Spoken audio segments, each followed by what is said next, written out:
Hello friends, आप देख रहे हैं आपका चैनल शेयर बाजार विद आयुष। और दोस्तों, इस वीडियो में जो चर्चा होने वाली है वो चर्चा होने वाली है डिक्सन के बारे में, क्योंकि कह सकते हैं कुछ अच्छी खबर आ रही है।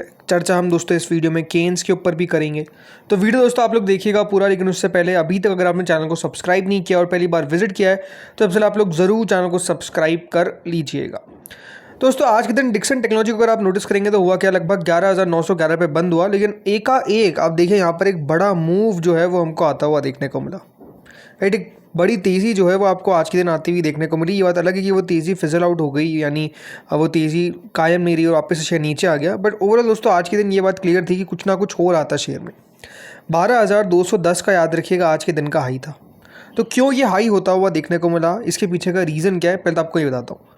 तो दोस्तों खबर हमको आती हुई देखने को मिल रही है जिसमें बताया जा रहा है कि डिक्सन टेक के शेयर्स में जो आज तेज़ी हमको देखने को मिली है उसके पीछे का रीज़न है बिकॉज यहाँ पर गवर्नमेंट की तरफ से दोस्तों कंपनी को एनओडी मिलने वाली है। यानी गवर्नमेंट जो है वो यहाँ पर वीवो के जॉइंट वेंचर के लिए मंजूरी जो है वो कंपनी को देने जा रही है, एनओडी देने जा रही है। और यही दोस्तों एक सबसे बड़ी पॉजिटिव आप कह सकते हैं अपडेट है जो हमको आता हुआ देखने को मिल रहा है फॉर डिक्सन टेक।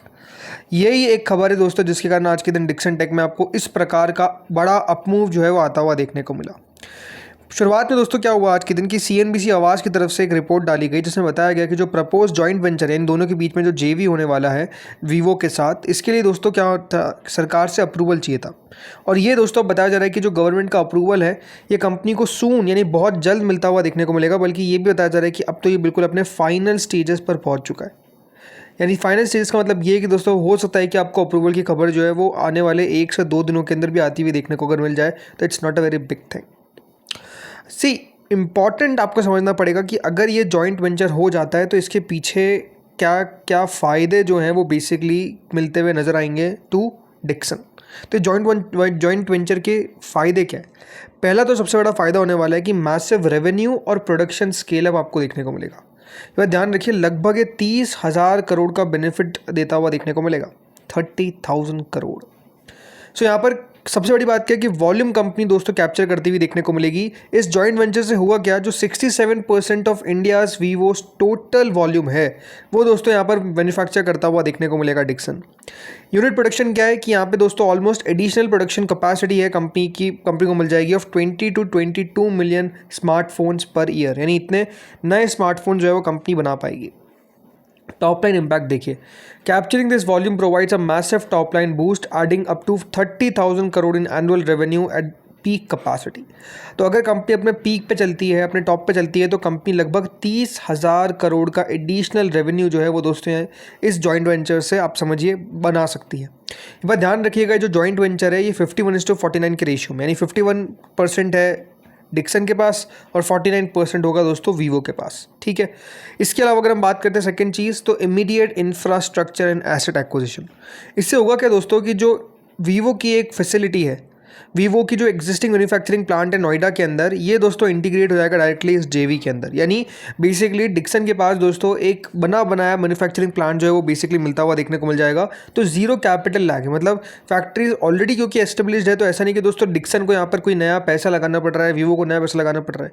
तो वो जो जेस्टेशन पीरियड होता है, मतलब जब कंपनी एक फैसिलिटी को कंस्ट्रक्ट करती है और उस कंस्ट्रक्शन के बाद उसको वापस से, जैसे मैंने कहा, यूज़ करना शुरू करती है, राइट, तो उसमें एक समय लगता है। ऐसा नहीं होता कि कंस्ट्रक्शन आपने आज बोला तो कल तक हो जाएगा, नहीं, इसमें समय लगता है। तो वो कंस्ट्रक्शन का जो समय है, वो जो जेस्टेशन पीरियड है दोस्तों, वो बच जाएगा। ये डिक्सन के लिए एक बड़ा बेनिफिट होगा।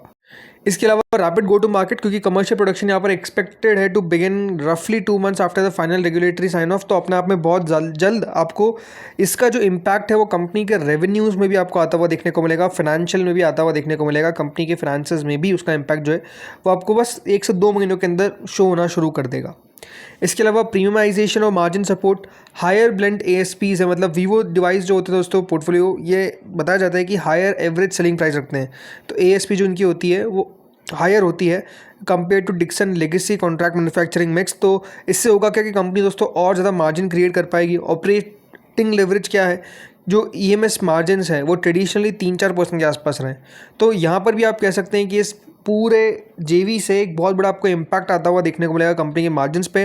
एबिटा ग्रोथ आपको अच्छी होती हुई देखने को मिलेगी। इसके अलावा स्ट्रेटेजिक ओईएम डाइवर्सिफिकेशन है, क्रॉस ब्रांड सिनर्जी, जैसे कि दोस्तों कंपनी जो है बियॉन्ड सर्विंग वीवो जो नोएडा प्लांट है वो structure to undertake original equipment manufacturing, OEM orders भी कंपनी ले पाएगी, तो अलग अलग ब्रांड्स के लिए भी कंपनी काम कर पाएगी। इसके अलावा डी रिस्किंग क्लाइंट्स, तो ऑपरेशनल फ्लेक्सिबिलिटी से होगा क्या, जो डिक्सन का क्लाइंट बेस है वो और बढ़ता हुआ देखने को मिलेगा। तो ये कह सकते हैं कि कंपनी सिर्फ कोई एक सिंगल मोबाइल कस्टमर के ऊपर डिपेंडेंट नहीं रहेगी।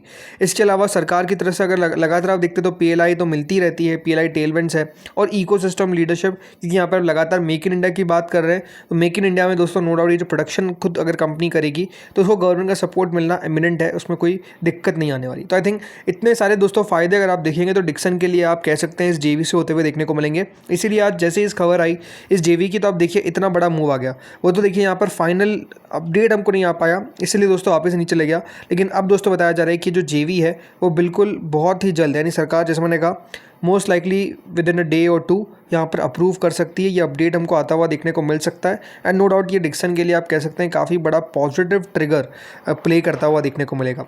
हाल ही में दोस्तों एक ब्रोकरेज थी जिसने डिक्सन के टारगेट्स भी बढ़ाए थे, जेएम फाइनेंशियल थी, जिसने लगभग 27% इसके टारगेट्स को इंक्रीज़ कर दिया था।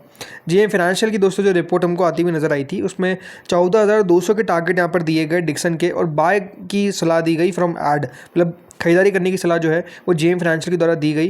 ब्रोकरेज ने माना है कि there is no longer a need to downgrade its earnings estimate for Dixon as profits from the company JV with Vivo expected to start contributing to its PnL statement by the end of the September quarter. तो एक बात आप समझिए कि already brokerage जो है वो इस जेवी को अब दोस्तों इनकी अर्निंग्स में ऐड करती हुई देखने को मिल रही है।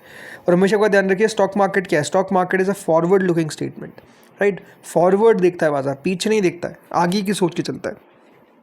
तो अगर आगे की सोच के चलता है तो नो डाउट जो इसके अर्निंग्स है पीएनएल में जब आपको इसकी अर्निंग्स आती हुई नजर आएगी तो उसको भी दोस्तों मार्केट जो है वो ऑलरेडी प्राइस इन करने की कोशिश करेगा। इसलिए ब्रोकरेज ने दोस्तों इसका 27% का जो टारगेट है वो इंक्रीज़ कर दिया, बिकॉज इनका मानना है कि इससे कंपनी की जो अर्निंग्स है वो आपको और सुधरती हुई देखने को मिलेगी। इसीलिए आप समझिए लास्ट अगर आप 5 दिन देखेंगे तो डिक्सन का जो शेयर है वो 1% ऊपर है, तो एक महीने में लगभग 3-4% ऊपर है। तो थोड़ा बहुत तो मूव हमको आता हुआ देखने को मिला, और आज अब देखिए 12,000 की पार भी निकला है। तो ये कुछ अच्छी खबरें हैं जो हमको आती हुई देखने को मिली है। अब देखते हैं कल यहाँ पर रिएक्शन किस तरीके का आता है। देन दोस्तों आते हैं केन्स के ऊपर। आज के दिन केन्स बढ़िया कर रहा था बट अचानक से नीचे चला गया। कुछ खबर तो हमको ऐसी आती हुई देखने को नहीं मिली है, बट एक बात समझिए कि अगर जेवी जो है ये डिक्सन के साथ आपको देखने को मिल रहा है तो नो डाउट केन्स भी पूरी कोशिश करेगा कि कोई ना कोई और जॉइंट वेंचर्स जो है वो कंपनी करके दिखाए। हाल ही में दोस्तों इस पर भी खबर आई थी जिसमें बताया गया था कि केन्स ने अगर सिक्योर किया है जापान की AOI इलेक्ट्रॉनिक्स के साथ electronic tech for 3,307 semiconductor OSAT unit. तो ये इन्होंने जापान की एक कंपनी के साथ आप कह सकते हैं करार किया था 3,307 करोड़ का, ताकि ये क्रिटिकल टेक्निकल एक्सपर्टाइज जो है वो इनके लिए ला सके। जो इनकी OSAT यूनिट है सनातन के अंदर, जो याद रखिएगा सेमीकंडक्टर यूनिट इन्होंने डाली है। ये बताया गया कि जो टोटल इन्वेस्टमेंट है वो लगभग 3,307 करोड़ का रहेगा for the Sanatan OSAT plant. Order book लगभग कंपनी ने 9,000 करोड़ के आसपास अगर आप देखेंगे तो बताई थी मई 2026 के अंदर।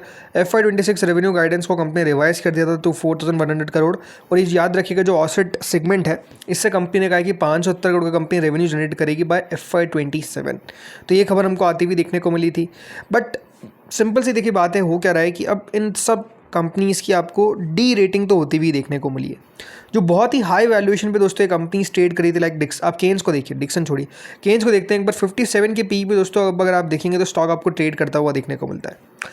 और लगातार अगर आप देखेंगे तो हुआ क्या है, जो इसकी वैल्यूएशन है, जो प्राइस टू अर्निंग है, PE है, राइट, ये दोस्तों अगर आप नोटिस करेंगे तो आपको लगातार नीचे आता हुआ देखने को मिला। ये देखिए आपको इसका दिखा रहा हूँ, यहाँ पर पीक आपको PE देखने को मिलती थी। पीक कहाँ पे, लगभग दोस्तों आप देखिए 200 तक जाती हुई नज़र आती है।